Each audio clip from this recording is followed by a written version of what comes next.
Hi guys, thanks for tuning in tonight. I'm finally making a video after all this time of putting it off and procrastinating. I've had no luck trying to get good quality professional videos out of my little setup here, but I did finally invest in a new camera stand which is hooked up to my drawing board, so now you can see me at work. I'm putting effort right now into this new project which hasn't even been announced. I'm not allowed to tell you what it is. I'm really not supposed to show anything from it, but you can see me working on it right now. And I'm very excited about this project. I think it is probably one of the most interesting things I've ever worked on. I love the art style that I'm using. It's wonderfully decorative, it's fun to draw. It's also quite challenging because it's extremely detailed and involved, and there's no skimping or shortcuts to be taken on this. At the same time, it's easier than Trowbridge was. Trowbridge was exceptionally laborious, very hard to render in that pencil style that I used. And here I'm just drawing these leaves on these very stylized trees. I don't know how fascinating it is for people to watch other people draw. I don't find it particularly interesting, probably because I've been doing it my whole life and it's like watching paint dry to me, but people seem to enjoy watching artists work, so yay, here you are watching me work. I don't really have super insights into anything I'm doing here. You can see that the pencils are very light. There's really not very much on the page to go from. I often work this way with extremely delicate sketches and not a lot of preliminary drawing. I often work cold, as you see here, with what I want to do in my head. And not to say that I don't ever make mistakes, I make plenty of them, but I don't make so many that it is worthwhile to take the effort to do a lot of tight pencils. You can see I'm working with a little Faber-Castell pens here. I love the Faber-Castell Pitt pen. On this job I'm using mostly the S and the extra smalls. It got the most beautiful line. I used to use deleters all the time and have them imported from Japan from the Deleter website, but I think the points have deteriorated over time. I used to use the .03 all the time just for everything, and I haven't been real happy with the longevity of the point or the sharpness of the point. It used to be so sharp. It was like a little needle and you could get the most beautiful detailed effects out of it, but I find the Faber-Castell extra small is better.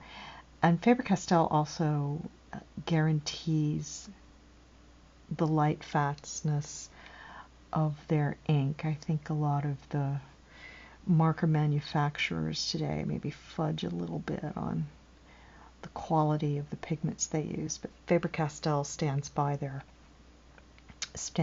product, and I've been using Faber-Castell a lot lately, and I find that the points, the sharpness of the points, the quality of that point really lasts. I think it's just a wonderful pen. I'm so happy to be using it these days. This is not a paid endorsement. I'm just telling it like it is. I have drawers full of these things at this point. I think they breed like coat hangers. I'm drawing little fruits here. There's a little mistake. I think I'll incorporate it into the drawing. I'm just going to be spending all night doing these leaves. Takes hours and hours and hours to draw all these little goobers. It's quite relaxing as well. It's like drawing a mandala or working on one of those coloring books. I quite enjoy this sort of thing, and it's lovely to have a nice quiet night and a good album playing or a nice audio book running. I don't know how interesting I am sitting here talking about this while I work, because my mind wanders quite a bit when I'm drawing. I'm just trying to stick to my job here, but this is a very pleasant way to make a living when everything's going well, and when you're happy with your work and happy with the project. And I've got several major projects that are going to be finished over the next few months, which is exciting for me on several levels, because this means that at the moment almost everything I'm doing is creator-owned. There's A Distant Soil, this project, which, as I say, has not been announced anywhere. You are getting the first look at it, and this will be done probably in early February. And then I'm working on the clock for Top Cow, which is super ridiculous late. I feel really badly about that, but as you know, I've been out of sorts and up and down with my health issues over the last couple of years, and I keep putting that poor job off. I feel so sorry for Matt Hawkins. He really is a saint putting up with me on that job. It's much harder to draw something like the clock, I think, than drawing something like this. This job is just decorative and beautiful, and I think it plays to all my strengths, she wrote modestly. But the clock requires a lot of reference and research and technical drawing, and drawing weapons and buildings and real locations and so on and so forth. So on a job like that, every time I turn around, I have to stop and go look up something and make sure I've done it correctly. But on a job like this, I get to work primarily from my imagination, and a lot of it is just very free-flowing, and such a pleasure to get to work this way. Not that working on the clock is not pleasurable, it's just more challenging, and it's not as relaxing as something like this, which is candy for an artist, I think. That's what I live for. And like I said, I can just listen to good music or have an audiobook running or a TV show or a movie that I really like. And it's just lovely. You can spend many hours whiling away drawing pleasant things. I especially like working in the winter when it's cold. I even keep my studio cold. It keeps me more alert. I know that sounds like a strange thing to do, but even on a cold night, I'll crack the window open just a little bit to keep a little nip in the air so that it keeps me alert and moving. And I often run a video of a fireplace to simulate a nice cozy feel. Have a nice cup of hot tea and draw a tree full of leaves. I could do this all night, and I probably will. There are a lot of trees in this book, so I will be drawing a lot of trees in days to come. Like I said, I can't tell you what the book is, but I can tell you that it is one of my favorite things, and I'm really excited to be working on it. And it's got easily among my favorite art. that I've ever done in a comic. I'm thrilled with it. The client is very happy with it. The writer is very happy with it. I'm not writing this one myself. So I'm quite anxious for everyone to see it. It'll be out next year from Dark Horse. And I hope they don't mind me sneaking a little peek at it as I draw these leaves for you. See, I've made a pretty good progress on this so far, just while we've been talking. Now, if I do make a mistake, the easiest thing to do is just to take a little pen like this. I'll get the ink flowing. I haven't really made any serious areas here. It's best to go ahead and make sure all of the pencil is out of there. Let's say if I made a little bitty mistake, there's a tiny little mistake right there, and I just take a little gel pen and get that out of here. Now, Faber-Castell has just started a line of white pens, the Pitt Artist pens. I haven't used these very much. I don't think the ink flows out of these as well as I might like, but they are waterproof, and they're light fast, and they're acid free, and they're great.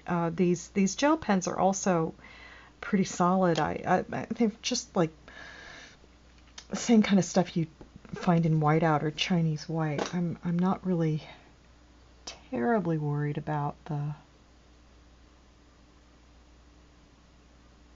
light fastness on these things, because your pro white and so on, they usually have a good long image life, so I'm not too terribly concerned about these dudes. But you can see, you can just get in there and pop that out of there. Tra-la! Yay! Now I'm going to get in here and put in these details. No great insights into art tonight, just a little look at how I draw these pretty leaves and what tools I'm using for this job anyway. These are the exact same tools I would use for a distant soil. I love these pens. They're beautiful, man. Get the job done, and you can take them with you, and you don't have to worry about bringing a bottle of ink wherever you go. Oh, it's great. I remember having to go to London one time years ago and trying to ink a job while I was on the plane, and there I had a bottle of ink and my pens and brushes with me open and on my seat trying to get this assignment done. And when I got to London, I had to find a FedEx and ship it back to New York. The life of a comic book freelancer. I'm glad not to be doing much traveling for a while. I think I'm better off just staying home and getting my jobs done. But I look forward to next year. As far as I can tell, everything on my plate is creator owned as of January 1st. It's not all a distant soil, but I'd say 8 out of 12 months next year, which is very exciting, are pegged to work on nothing but a distant soil. I'm going to try to finish it next year. I was hoping to finish it this year. The money just wasn't there, but the money will be there next year, and I'm very, very happy and very grateful for my Patreon, because that has helped to make that happen. I'll be honest with you, I was beginning to despair quite a bit. Did not look like it was going to happen for me, and I thought, oh, nobody loves my book, but you love my book. I'm very grateful, very relieved, very happy to have the support of people like you and some of my professional friends like Barry Lyga and Keith Giffen and Neil Gaiman and Jerry Ordway and my agent Spencer Beck, who've kindly provided goodies for my Patreon. It's made a huge, huge, huge, huge difference. And there you go. Boy, this must be like watching paint dry for you. I guess. I don't know. I'd love to do one of those cool videos that people come up with for their digital techniques. I tried watching one of them today, and some of the artists just go so fast and they don't really tell you what they're doing that you can't learn anything from them. And I don't know why they make them. I guess it's just to impress people. But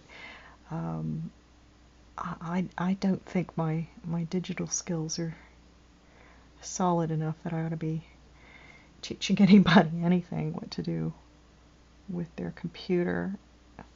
Though I've been super happy with my progress lately. My digital painting is getting better and faster. I've finally learned some things about making selections that are making my coloring go a lot faster. I was the world's slowest colorist until about a month ago.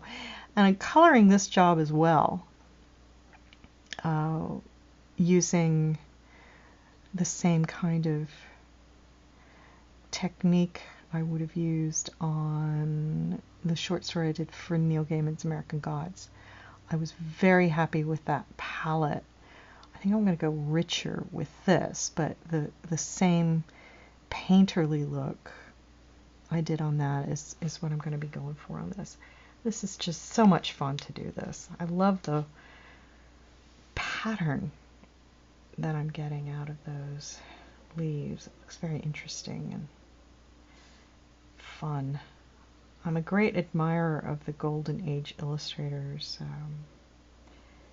And some of the artists who concentrated primarily online.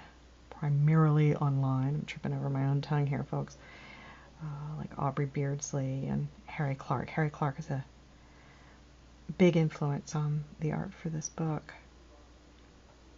I admired his work when I was in high school and did not realize it was by him. I thought a lot of his works were actually Aubrey Beardsley art, and it wasn't until years later that the works I was admiring were by Harry and not Aubrey. But he's a wonderful, wonderful Irish artist. You have got to go check him out when you can. There are some lovely books about his stuff that you can get on Amazon. I've made pretty good progress on that. Yay! And when I was in Dublin last month, I made sure to take pilgrimages to different places in Dublin to see Harry's originals. It was so exciting to see them in person. They're 100 times more beautiful in person than they are in the books. They're absolutely dazzling. I could not believe how gorgeous his stained glass windows were. They look like living, breathing jewels. They're just extraordinary. And the detail work on them was breathtaking, and his use of color. Until I saw his originals, I didn't realize his colors were so bright, because many of the great illustrators, when we see their works reproduced in books today, we're seeing people scanning old book reproductions, and they're not scanning from the originals. And I remember talking with Neil about Harry's work, and he said, oh, Harry's work isn't earth tones. You have to see the originals. You have to go and look at them in person to see how jewel-like they are. And he wasn't kidding. They pop right out at you.